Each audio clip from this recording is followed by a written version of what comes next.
Hello guys, आज हम लोग बात करने वाले हैं कार्बन एंड इट्स कंपाउंड के सेकंड पार्ट पर। ठीक है, हम लोगों ने हाइड्रोकार्बन्स के बारे में पढ़ रखा है। आज हम लोग जो डिस्कस करेंगे वो बात करेंगे किसके बारे में, कोल। एक्चुअली कोल क्या होता है आपके पास में, ये एक ऑर्गेनिक कॉम्प्लेक्स मिक्सचर है किसका आपके पास में, कार्बन, हाइड्रोजन और ऑक्सीजन का। इन तीनों का जो कंपाउंड का मिक्सचर होता है उसी को बोला जाता है क्या, कोल। तो कुछ सब्सटेंस को जलाने पे क्या होता है, एक आपने देखा होगा एक पोर्शन बनता है, एक फ्लेम बनता है। उस फ्लेम को एक्चुअली बोला क्या जाता है, तो फ्लेम किसी भी कंबंशन का वो पार्ट है जहां पर गैसेस का मतलब कंपाउंड्स का क्या होता है, कंबंशन होता है, उसको बोला जाता है क्या आपके पास में, flame. The place where combustion of gases substance take place is known as flame. Actually colour के बेस पर फ्लेम दो तरीके का होता है, एक होता है ब्लू फ्लेम और एक होता है आपके पास में क्या, येलो फ्लेम।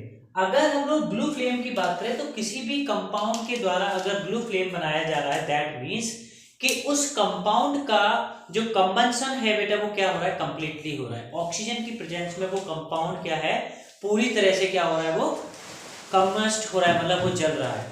तो उसका दूसरा क्या है कि ये जो कंपाउंड जब जलते हैं, जब ब्लू फ्लेम प्रोड्यूस होती है तो वो ज्यादा अमाउंट में लाइट को शो नहीं कराता है, तो ज्यादा लाइट नहीं प्रोड्यूस कराता है। ये सेकंड पॉइंट है regarding blue flame. Third portion है इसका कि सैचुरेटेड हाइड्रोकार्बन्स, मतलब कि जब सैचुरेटेड हाइड्रोकार्बन्स को क्या किया जाता है, बर्न किया जाता है। तो सैचुरेटेड हाइड्रोकार्बन्स को बर्न करने पर ब्लू कलर की फ्लेम प्रोड्यूस होती है। सैचुरेटेड हाइड्रोकार्बन्स कौन से होते हैं, जिनमें सिंगल बॉन्डेड होता है ना, तो सिंगल बॉन्डेड में जितने भी मीथेन है, इथेन है, इन सबको जब भी जलाया जाएगा तो आपके पास में ब्लू कलर की फ्लेम बनती है।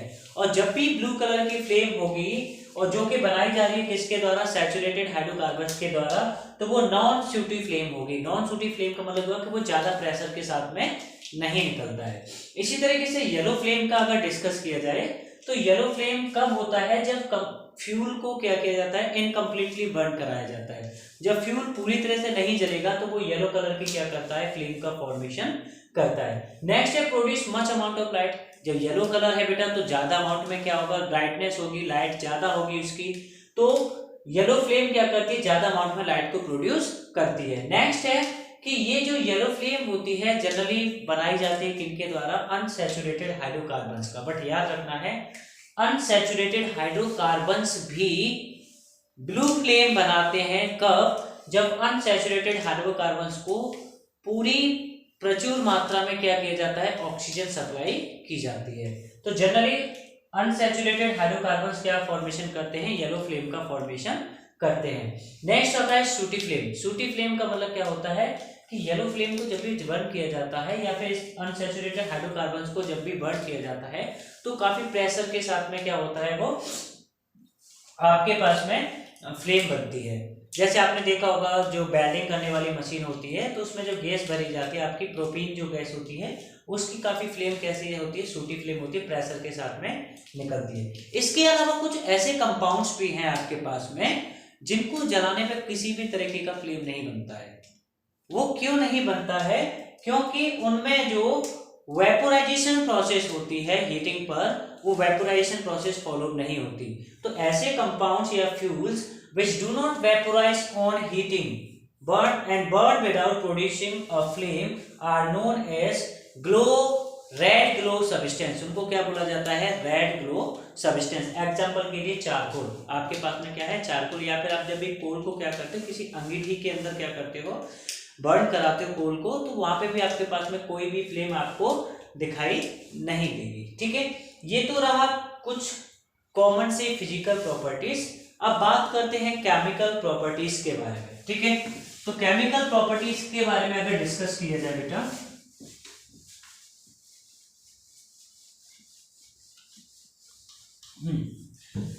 तो chemical properties of carbon compounds की बात कर रहे थे। तो पहली केमिकल प्रॉपर्टी होती है कंबंशन। केमिकल प्रॉपर्टीज में पहली केमिकल प्रॉपर्टी जो है बेटा वो है आपके पास में क्या, कंबंशन। तो जब भी किसी भी कार्बन कंपाउंड को बर्न किया जाता है, अब मान लो कार्बन से बना हुआ कंपाउंड आपके पास में क्या है, मीथेन। इस मीथेन को अगर आप ऑक्सीजन के साथ में क्या कराओगे, रिएक्ट कराओगे तो ऑक्सीजन के साथ में रिएक्ट कराने पर ये प्रोड्यूस करेगा कि आपके पास में कार्बन डाइऑक्साइड प्लस H2O, साथ में ये क्या करेगा, प्रोड्यूस करेगा हीट एंड लाइट। क्या प्रोड्यूस करेगा, हीट प्लस लाइट। तो एक कार्बन कंपाउंड को जलाने पर, कंबस्ट कराने पर क्या प्रोड्यूस होता है आपके पास में, CO2 गैस निकलती है, H2O निकलता है, साथ में हीट एंड लाइट क्या होती है, इवॉल्व होती है। बोर्ड में पूछ लिया जाता है कि ड्यूरिंग कंबंशन ऑफ फ्यूल्स दो तरीके की एनर्जी निकलती है, तो उन दोनों तरीके की एनर्जी का नेम क्या है। तो एक एनर्जी का नाम होता है हीट और दूसरी एनर्जी का नाम क्या होता है, लाइट। नेक्स्ट प्रॉपर्टी जो है बेटा वो है सब्स्टिट्यूशन रिएक्शन। सब्स्टिट्यूशन रिएक्शन का मतलब क्या हुआ कि कार्बन कंपाउंड्स को अगर आप किसी भी इलेक्ट्रोनेगेटिव कंपाउंड के द्वारा क्या कराते हो, रिएक्ट कराते हो। जैसे मीथेन है, मीथेन को अगर आप Cl2 के साथ में क्या कराओगे, रिएक्शन कराओगे, तो क्लोरीन की इलेक्ट्रोनेगेटिविटी ज़्यादा होती है। इलेक्ट्रोनेगेटिविटी ज़्यादा होने की वजह से ये क्या करता है, यहाँ से एक हाइड्रोजन को रिमूव करेगा और रिमूव करने के बाद में क्या बना देगा आपके पास में CH3Cl प्लस HCl, मतलब hydrochloric acid. Methyl chloride plus hydrochloric acid का क्या करता है, फॉर्मेशन करता है। नेक्स्ट रिएक्शन आती है आपके पास में इसी की जो नेक्स्ट प्रॉपर्टी है that is addition reaction. Addition reaction में क्या हुआ देखिए, एडिशन रिएक्शन। एडिशन रिएक्शन में क्या है कि मान लो आपके पास में कोई भी अनसैचुरेटेड हाइड्रोकार्बन है, जैसे आपके पास में है suppose CH2 double bond CH2, ethene है। अगर आप इस इथीन को क्या करते हो, हाइड्रोजन के साथ में रिएक्ट कराते हो, H2 के साथ में रिएक्ट कराओगे in the presence of nickel. किसकी प्रेजेंस में, nickel as a catalyst. Nickel जो यहाँ पे वर्क करेगा एज अ कैटलिस्ट वर्क करेगा। साथ में आप इसको क्या कराते हो बेटा, हीट कराते हो। तो हीट कराने पर ये क्या करता है, एक हाइड्रोजन यहाँ से टूटेगी, एक हाइड्रोजन यहाँ से टूटेगी, और ये जो सिग्मा बॉन्ड होता है इसमें से सिग्मा बॉन्ड पाई बॉन्ड क्या हो जाता है, ब्रेक हो जाता है। पाई बॉन्ड ब्रेक करने के बाद में इस कार्बन के पास में एक वैलेंसी क्रिएट हो जाएगी और इस कार्बन के पास में भी क्या हो जाएगी, एक वैलेंसी क्रिएट हो जाएगी। और वैलेंसी क्रिएशंस की वजह से एक हाइड्रोजन इस कार्बन पर ऐड हो जाएगा और एक हाइड्रोजन फर्स्ट कार्बन पर क्या हो जाएगा, ऐड हो जाएगा। और ऐड होने के बाद में आपके पास में बना लेगा क्या, ये इथेन। इथीन से किसमें चेंज हो गया, ये आपके पास में इथेन। नेक्स्ट आता है आपका हाइड्रोजनेशन ऑफ ऑयल्स।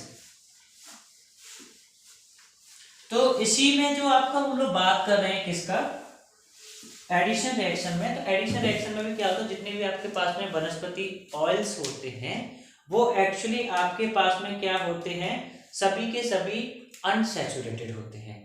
तो अब अनसैचुरेटेड ऑयल्स को जब क्या करोगे, आप हाइड्रोजन के साथ में रिएक्शन कराओगे तो क्या होता है, वो वनस्पति घी में क्या हो जाते हैं, चेंज हो जाते हैं। तो आपके पास में याद रखना है, अनसैचुरेटेड हाइड्रोकार्बन्स को या फिर अनसैचुरेटेड ऑयल्स को खाना अपनी बॉडी के लिए हेल्थी होता है, बट सैचुरेटेड ऑयल्स को लाइक घी हुआ आपके पास में, इनको खाना हमारी बॉडी के लिए क्या होता है, हार्मफुल होता है। तो देखिए वेजिटेटिव ऑयल्स को, वेजिटेटिव ऑयल्स को जब हाइड्रोजन मतलब H2 के साथ में क्या किया जाता है, रिएक्ट कराया जाता है इन the presence of nickel and heat, nickel और हीट की प्रेजेंस में, तो क्या होता है, ये वनस्पति ऑयल चेंज हो जाते हैं किसमें, आपके पास में घी में। किसमें बदल जाएगा, वेजिटेटिव घी में, ये बदल जाएगा किसमें, वेजिटेटिव घी में। तो ये आपके पास में कैसा होगा, आपके पास में अनसैचुरेटेड होगा बेटा, ये अनसैचुरेटेड होते हैं और ये कैसे होते हैं आपके पास में, सैचुरेटेड होते हैं।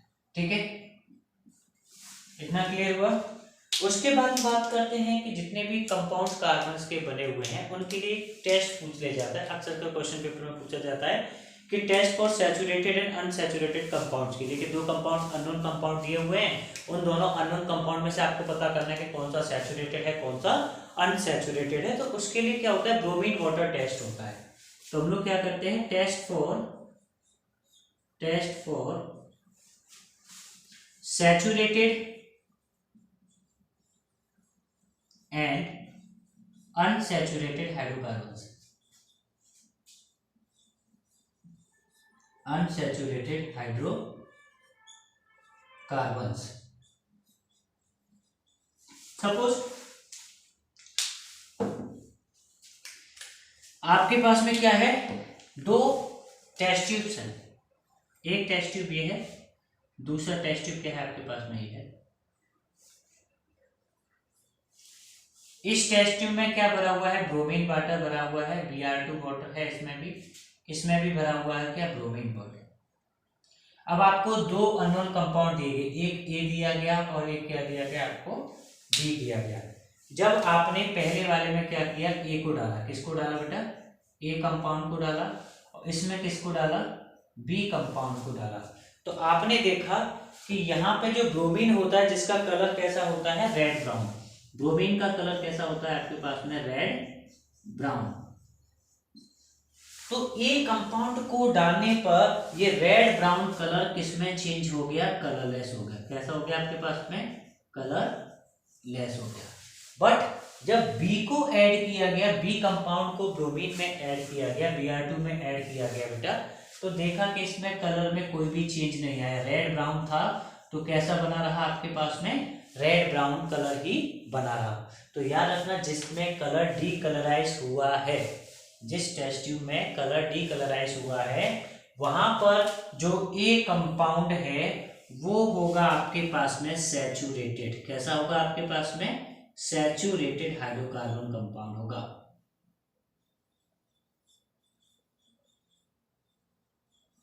सैचुरेटेड हाइड्रोकार्बन कंपाउंड होगा। तो हम लोग ब्रोमीन वाटर टेस्ट को सिंपली लैंग्वेज में समझे तो क्या होता है कि ब्रोमीन वाटर का सिंपल सा मीन्स होता है कि जब एक सैचुरेटेड कंपाउंड को आप ब्रोमीन वाटर के साथ में ऐड करते हो तो उसका जो रेड ब्राउन कलर होता है वो कलरलेस हो जाता है। और जब आप किसी भी अनसैचुरेटेड हाइड्रोकार्बन्स को ब्रोमीन वाटर के साथ में ऐड करते हो तो बेटा आपका कलर रेड ब्राउन था तो रेड ब्राउन ही रहेगा। तो जो कंपाउंड रेड ब्राउन से कलरलेस बनाता है किसी भी सॉल्यूशन को, ब्रोमीन वाटर को, तो उसको बोला जाएगा क्या, सैचुरेटेड कंपाउंड। ठीक है ना, इतना क्लियर है आप लोगों के बाद में। ठीक है, अब हम लोग क्या करते हैं, कुछ कंपाउंड्स के बारे में पढ़ेंगे। जैसे आपके पास में हाइड्रोकार्बन्स का जो कंपाउंड है, जैसे वो है इथेनॉल। क्या है आपके पास में बेटा, इथेनॉल। तो हम लोग क्या करेंगे, इथेनॉल की प्रॉपर्टीज के बारे में क्या करेंगे, बात करेंगे। इथेनॉल अक्सर का क्वेश्चन बनता है इथेनॉल की प्रॉपर्टीज को लेके। तो अगर इसकी फिजिकल प्रॉपर्टीज पूछी जाए आपसे तो फिजिकल प्रॉपर्टीज में आपको क्या बताना है कि ये कलरलेस लिक्विड होता है। कैसा होता है, कलरलेस लिक्विड। तो साथ साथ लिखते जा रहे हैं हम लोग कि ये क्या होता है, कलरलेस लिक्विड होता है। कलरलेस लिक्विड, अब एल्कोहल है तो एल्कोहल होगा तो वाटर में क्या होगा, मिसिबल होगा। तो दूसरा मिसिबल इन वाटर, वाटर में आसानी से क्या हो जाता है, ये घुल जाता है। मिसिबल इन H2O, वाटर में क्या होता है, ये आसानी से घुल जाता है। इसका जो टेस्ट होता है वो बर्निंग टेस्ट होता है। मतलब क्या होता है, जब इसको थोड़ा सा भी अगर आपने मुंह में लिया, मुंह में लेके आप गले में लेके जाओगे तो आपके गले में क्या होगा, सेंसेशन बर्निंग टाइप की क्या होगी, कुछ सेंसेशंस आपको फील होंगे, है ना। इसका टेस्ट कैसा होता है, बर्निंग टेस्ट होता है। नेक्स्ट इसकी बात की जाए तो प्लीजेंट स्मेलिंग होती है, प्लीजेंट स्मेलिंग। स्मेल कैसी होती है आपके पास में, प्लीजेंट होती है। अब इसकी कुछ केमिकल प्रॉपर्टीज को डिस्कस करने से पहले एक वर्ड आपकी बुक में पूछा गया है, दैट इज रेक्टिफाइड स्प्रिट। क्या होता है, क्या रेक्टिफाइड स्प्रिट क्या होता है। जब इथेनॉल में, समझिए, जब इथेनॉल में आप 5% क्या ऐड कर देते हो, H2O। क्या ऐड कर देते हो, H2O मतलब वाटर। तो किसी भी इथेनॉल में जब 5% वाटर होता है तो वो वर्क करती है एज ए रेक्टिफाइड स्प्रिट। किसकी तरह से काम करेगी, रेक्टिफाइड स्प्रिट, जिसको हम लोग जलाने के लिए क्या करते हैं, यूज करते हैं अपनी केमिस्ट्री लैब में। स्प्रिट को ही डाला जाता है बर्नर में, उसी की हेल्प से क्या किया जाता है, आग लगाई जाती है। किसी भी सॉल्यूशन को गर्म करना है तो हम लोग क्या करते हैं, स्पिरिट का ही यूज करते हैं। तो ठीक है, रेक्टिफाइड स्पिरिट क्या होती है कि ethanol containing the 5% of water is known as the rectified spirit. अब इसकी कुछ केमिकल प्रॉपर्टीज की अगर बात किया जाए तो केमिकल प्रॉपर्टीज में इसको रफ कर लेते हैं। केमिकल प्रॉपर्टीज में जो फर्स्ट केमिकल प्रॉपर्टीज है that is combustion. Chemical properties में केमिकल प्रॉपर्टीज ऑफ इथेनॉल,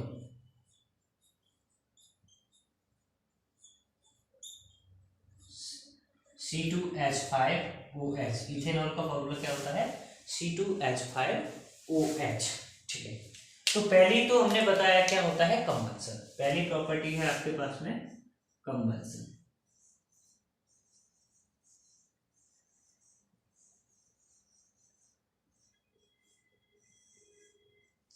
आप C2H5OH इथेनॉल को जब ऑक्सीजन के साथ में क्या कराते हो, रिएक्शन कराते हो, मतलब उसको कंबस्ट कराते हो, तो ये चेंज हो जाएगा आपका CO2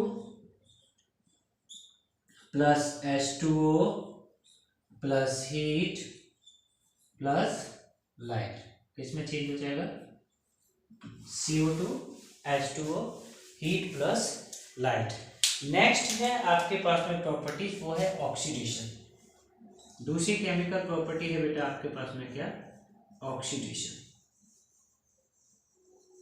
ऑक्सीडेशन में क्या है कि जब भी इथेनॉल को C2H5OH को आप ऑक्सीजन के साथ, देखिए यहाँ पे ऑक्सीजन अनलिमिटेड है, दोनों में अंतर इतना ही है। कंबंशन में क्या है, ऑक्सीजन अनलिमिटेड है, बट यहाँ पे जो ऑक्सीजन है वो क्या है आपके पास में लिमिटेड है। और लिमिटेड ऑक्सीजन होने की वजह से ये आपका चेंज हो जाता है, इथेनॉल ऑक्सीडाइज होकर किस में बदल जाएगा, इथेनोइक एसिड में, CH3COOH प्लस रिलीज करेगा क्या, 1 molecule of H2O।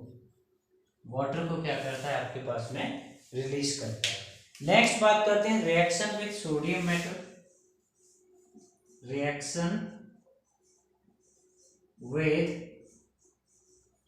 Sodium metal, sodium metal के साथ में रिएक्शन करने पर क्या होगा, तो सिंपल सा है, सोडियम मेटल के साथ में जब भी क्या करता है ये C2H5OH जब भी Na के साथ में रिएक्ट करता है तो ये हाइड्रोजन को डिस्प्लेस कर देता है, और डिस्प्लेस करने के बाद में आपके पास में बना लेगा सोडियम इथॉक्साइड, C2H5ONA प्लस में रिलीज कर देगा आपके पास में H2, इसको बोला जाता है सोडियम इथॉक्साइड।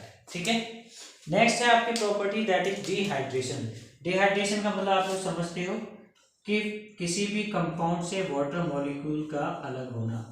डिहाइड्रेशन का मतलब क्या होता है, किसी भी कंपाउंड से वाटर मॉलिक्यूल का अलग होना।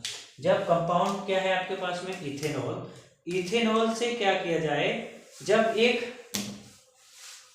C2H5OH इस इथेनॉल को जब कंसंट्रेटेड H2SO4 जो कि एक डिहाइड्रेटिंग एजेंट की तरह क्या करता है, वर्क करता है, किसकी प्रेजेंस में, कंसंट्रेटेड H2SO4 इसकी प्रेजेंस में रिएक्ट किया जाता है बेटा, तो ये क्या करता है, एक वाटर मॉलिक्यूल क्या करेगा, रिलीज करेगा। वाटर मॉलिक्यूल रिलीज कहाँ से करेगा, रिलीज करके ये क्या करेगा, इथीन में चेंज हो जाएगा, किसमें, CH2 double bond CH2 plus निकालेगा क्या आपके पास में, वाटर मॉलिक्यूल को अलग कर देगा। तो डिहाइड्रेशन का मतलब क्या होता है, the process in which water molecule is removed with the help of dehydrating agent from any compound is known as dehydration।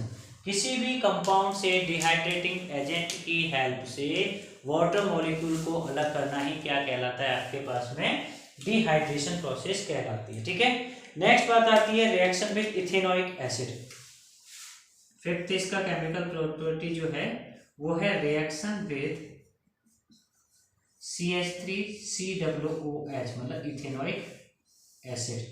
अब देखिए C2H5OH को जब आप CH3 COOH के साथ में रिएक्ट कराओगे तो क्या होता है बेटा, ये बनाता है ईस्टर। क्या बनाएगा आपके पास में, ईस्टर, इथाइल एसीटेट। क्या बनेगा कंपाउंड आपके पास में, CH3COO, इधर लग जाएगा क्या, C2H5, जिसको बोला जाता है क्या, इथाइल एसीटेट। क्या बोला जाएगा, इथाइल एसीटेट।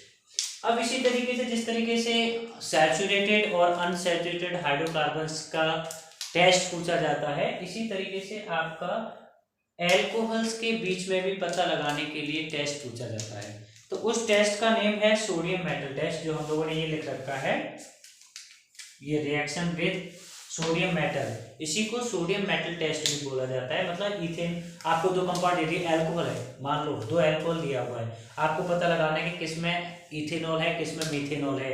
तो जब भी इथेनॉल को सोडियम के साथ में रेड कराओगे तो क्या करेगा, ये सोडियम आपके पास में क्या बनाएगा, सोडियम एटॉक्साइड बना देगा, ईथर बना लेगा आपके पास में, ठीक है। तो एक तो हो गया टेस्ट, कौन सा, ये टेस्ट है आपके पास में, लिख देता हूँ इसके सामने बेटा मैं, ये भी एक टेस्ट का काम करता है। और दूसरा है आपके पास में रिएक्शन विद इथेनोइक एसिड, जिसको बोलते हैं ईस्टर टेस्ट। इसी को क्या बोला जाता है, ईस्टर टेस्ट भी बोला जाता है। तो ये जो कंपाउंड है, इसको जब स्मेल किया जाता है तो एक फ्रूटी स्मेल क्या होती है, प्रोड्यूस होती है। फ्रूटी स्मेल जो प्रोड्यूस होगी, इट मीन्स उसमें ईस्टर की प्रेजेंस है। ईस्टर किसकी वजह से बनता है, जब कोई इथेनोइक एसिड किसके साथ में रिएक्ट होगा, इथेनॉल के साथ में रिएक्ट होगा, तभी जाके ईस्टर का फॉर्मेशन होता है।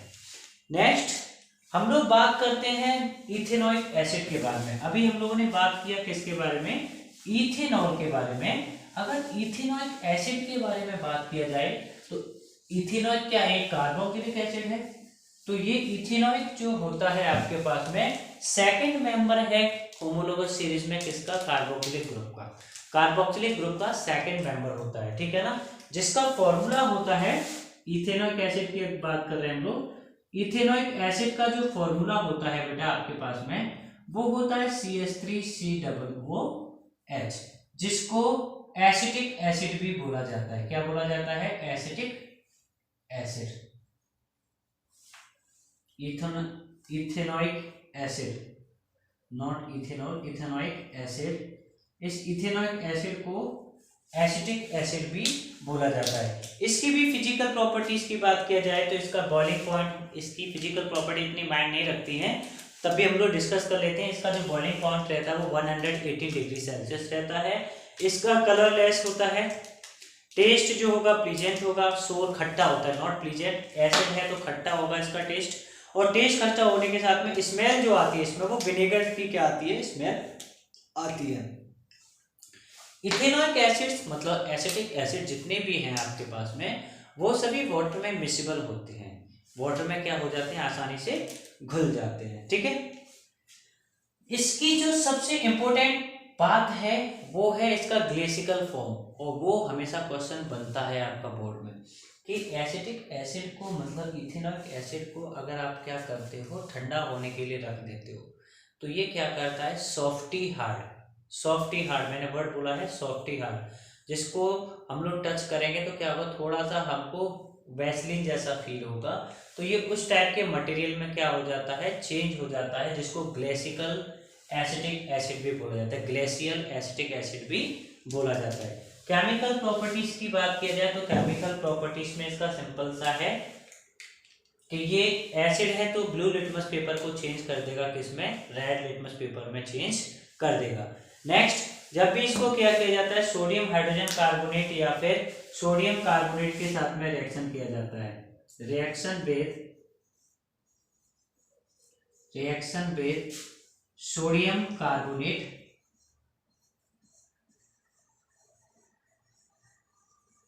और हाइड्रोकार्बोनेट, सोडियम हाइड्रोकार्बोनेट, दोनों के साथ में रिएक्ट कराने पर क्या होगा आपके पास में, ये कुछ नहीं, आपके पास में सोडियम एथोक्साइड का क्या करता है, फॉर्मेशन करता है। किसका फॉर्मेशन करता है, सोडियम एथोक्साइड का। इसके बाद आप नेक्स्ट अगर आप बात करना चाहते हो रिएक्शन विद सोडियम हाइड्रोक्साइड, मतलब NaOH, जब भी आप क्या करोगे, CH3COOH का NaOH के साथ में क्या करोगे बेटा, रिएक्शन करोगे तो यहाँ से OH गायब हो जाएगा, यहाँ से हाइड्रोजन गायब हुआ, तो बाई प्रोडक्ट आपको क्या मिल गया, H2O। साथ में ये Na कंबाइन हो जाता है हाइड्रोजन की जगह पे और आपके पास में क्या बनाता है, CH3COONA, मतलब सोडियम एथॉक्साइड। किसका फॉर्मेशन करेगा, सोडियम एथॉक्साइड का। नेक्स्ट आती है आपके पास में, इसी प्रोसेस को बोला जाता है सैपोनिफिकेशन प्रोसेस। सैपोनिफिकेशन प्रोसेस का मतलब क्या होता है, जब भी किसी भी इथेनॉइक एसिड को आप एल्कली के साथ में, एल्कली हाइड्रोक्साइड का मतलब क्या होगा कि Na क्या है, एल्कली ग्रुप से बिलोंग करता है ना, फर्स्ट ग्रुप से बिलोंग करता है। तो जब किसी भी एसिटिक एसिड को, मतलब इथेनॉइक एसिड को आप एल्कली हाइड्रोक्साइड के साथ में रिएक्शन कराते हो तो वो क्या करता है, ये आपके पास में सोडियम एथॉक्साइड बना है जो कि एक सोप का वर्क करता है, सोप में कन्वर्ट हो जाता है, साथ में क्या रिलीज करता है आपके पास में, H2O मॉलिक्यूल को रिलीज करता है। ठीक है, तो ये कुछ बेसिक प्रॉपर्टी इथेनॉइक एसिड की। ठीक है बेटा, इसके लिए भी 2-3 टेस्ट होते हैं बेटा। एक होता है sodium hydrogen carbonate test. Sodium hydrogen carbonate test के नाम लिख देता हूं, कौन कौन से टेस्ट हैं आपके पास में। पहला होता है सोडियम हाइड्रोजन कार्बोनेट टेस्ट। दूसरा होता है आपके पास में ईस्टर टेस्ट फॉर गैसेस, क्योंकि आपने देखा था ईस्टर में पिछली बार क्या होता, इथेनॉल भी रिएक्ट हो रहा था और इथेनॉइक एसिड भी हो रहा था, ये दोनों के लिए काम करता है ईस्टर टेस्ट। और तीसरा जो होता है आपके पास में वो होता है लिटमस टेस्ट, है ना। लिटमस के साथ में रिएक्ट कराने पर भी क्या होगा, ये आपके पास में ब्लू से किसमें बदल देगा, रेड कलर में बदल देगा। तो ठीक है बॉयज, आज की वीडियो में हम लोग क्या कर रहे हैं, ओनली इथेनॉइक एसिड तक ही क्या कर रहे हैं, डिस्कस कर रहे हैं। नेक्स्ट जो वीडियो रहेगी वो हमारी रहेगी सोप्स और डिटर्जेंट के ऊपर, जो कि बहुत ज़्यादा इंपॉर्टेंट पोर्शन है आपका इस चैप्टर का। वहाँ से क्वेश्चंस आपको बनता ही बनता है कि वो पूछ लेता है मेसल्स क्या होते हैं, क्या हाइड्रोफोबिक टेल होता है, हाइड्रोफोबिक हेड क्या होता है। तो वह वो सारी चीज़ें हम लोग क्या करेंगे, कल डिस्कस करेंगे। तब तक के लिए बाय एंड बी सेफ।